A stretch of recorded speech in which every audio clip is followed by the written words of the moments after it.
right next to it is the parasympathetic division, working hard to make sure we take it nice and easy, dials down the heart rate and the blood pressure, constricts our lungs, makes our nose run, increases blood flow to our reproductive junk. Our mouths produce saliva, encourage us to poop and pee. That's basically what we have to thank for taking a nap, sitting in front of the TV, going to the bathroom, and getting it on. So that's it. Did you hear that? Rest and digest, parasympathetic, cholinergic. That's when you have to use the bathroom because you're so relaxed, okay? You're so relaxed, you have to go use the bathroom. That's when you feel like you have to defecate, you have to pee, okay, or urinate. Consider yourself lucky you got both the stress response and the chill the heck out response working side by side, because together they create a balance or a homeostasis. Now, that's what the nervous system does. Next, we have to talk about how it does it. The neurons that make up our nervous systems make it possible for our bodies to have their very own systems. So to understand how they work. Okay, what's the neuron? Anybody remember? My Shauna, what's the neuron? The cells in the brain? The cells in the brain. It conducts what? Elizabeth, he just mentioned it. I don't know. It conducts, he said. Work, you have to understand their anatomy. Like I've said before, a typical neuron has branches like a tree. These are called dendrites, and they receive information from other neurons. Neurons also have a single axon, the trunk of the tree, which is branched at the end and transmits signals to other neurons. The axon is also covered in a fatty material called myelin, which acts as insulation. But the myelin sheath isn't continuous. There are these little bits of exposed neuron along the axon, which have the sweetest names in this whole episode. They're called the nodes of Ranvier, which seems like an excellent working title for the 8th Harry Potter novel, Harry Potter and the Nodes of Ranvier. Anyway, these nodes allow signals to hop from node to node, which lets the signal travel down a nerve faster. This node hopping, by the way, has a name. It's called saltatory conduction. Conduction because it's electrical conduction, and saltatory because saltatory means leaping. Finally, the place where an axon's branches come in contact with the next cell's dendrite. Look at this. What travels?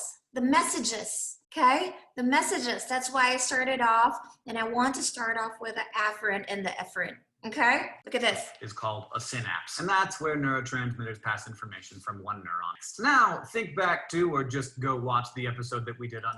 That's why they're called neurotransmitters. Okay, neurotransmitters. Cell membranes, where we talked about how materials travel down concentration gradients. Well, in much the same way, all of the neurons in your body have a membrane, a difference in voltage or electrical charge between the inside and the outside of the membrane. You might also remember that this buildup of voltage is handled in part by a sexy little protein called the sodium-potassium pump. Basically, the pump creates a voltage differential like charging a battery by moving 3 positively charged sodium ions out for every 2 potassium ions it lets in, creating a net negative charge inside the cell relative to the outside. When a neuron is inactive, this is called its resting potential, and its voltage is about negative 70 millivolts. But in addition to the pumps, neurons also have ion channels. These are proteins that straddle the membrane, but they're a lot simpler and don't need ATP to power them. Each cell can have more than 300 different kinds of ion channels, each tailored to accept a specific ion.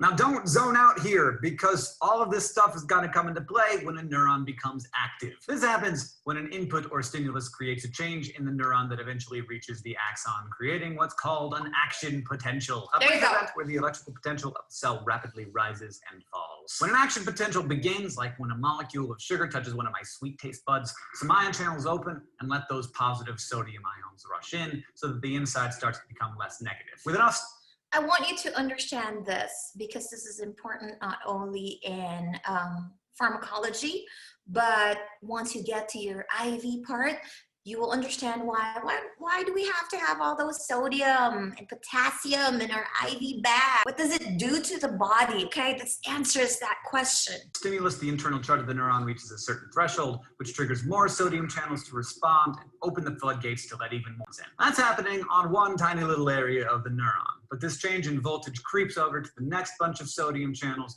which are also sensitive to voltage, and so they open. That exchange triggers the next batch, so on down the line. So the signal of changing voltage travels down the neuron's membrane. But remember, the myelin sheath insulates most of the neuron and just leaves those little nodes exposed. So instead of being a steady wave, the wave jumps from node to node, speeding up the travel time of action potential down a neuron.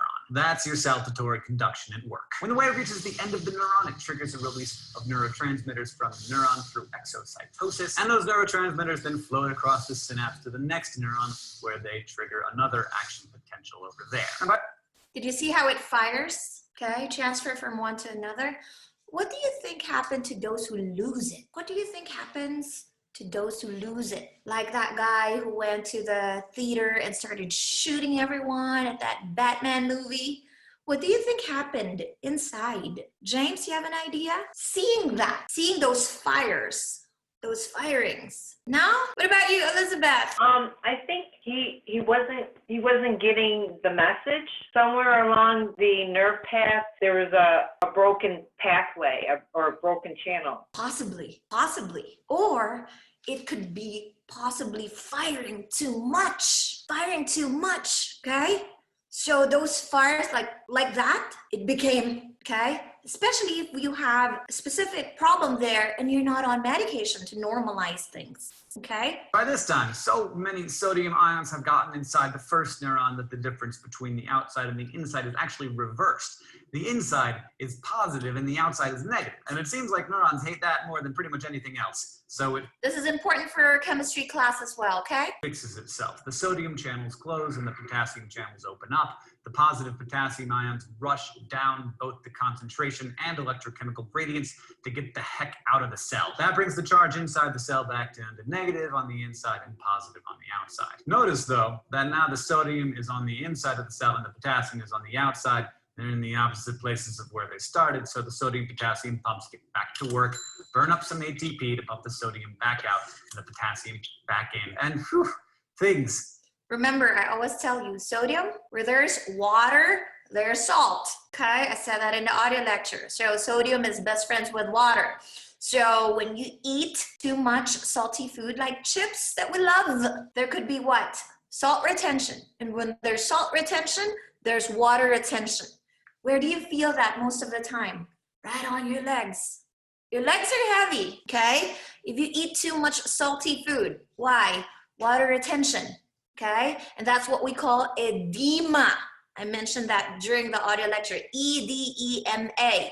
That is water or fluid retention. And you gotta remember, sodium or salt and water are best friends. Think about the beach. So where there's sodium, there's water, or where there's water, there's sodium, okay? Or salt. Now back at the resting potential again. So that, my friends, is how action potential allows neurons to communicate signals down a whole chain of neurons from the outer reaches of the peripheral nervous system all the way up the spinal cord into the brain and then back out again. So let's... Okay, so that was a good explanation. He just talked so fast. I know there's a way to slow him down. However, I'd like to get your feedback on this one. How'd you like him explaining? How'd you like him explaining the nervous system, the central and the peripheral nervous system, the action potential? Christine, you need coffee. I see you're somewhere else. Yeah, James has his regular zinc and vitamin C. How'd you like that explanation of the nervous system? Since you said I started an audio lecture on Alzheimer's, the one that you have access to. Did this clarify the sympathetic versus the parasympathetic for you, Christine? A tiny bit. Okay.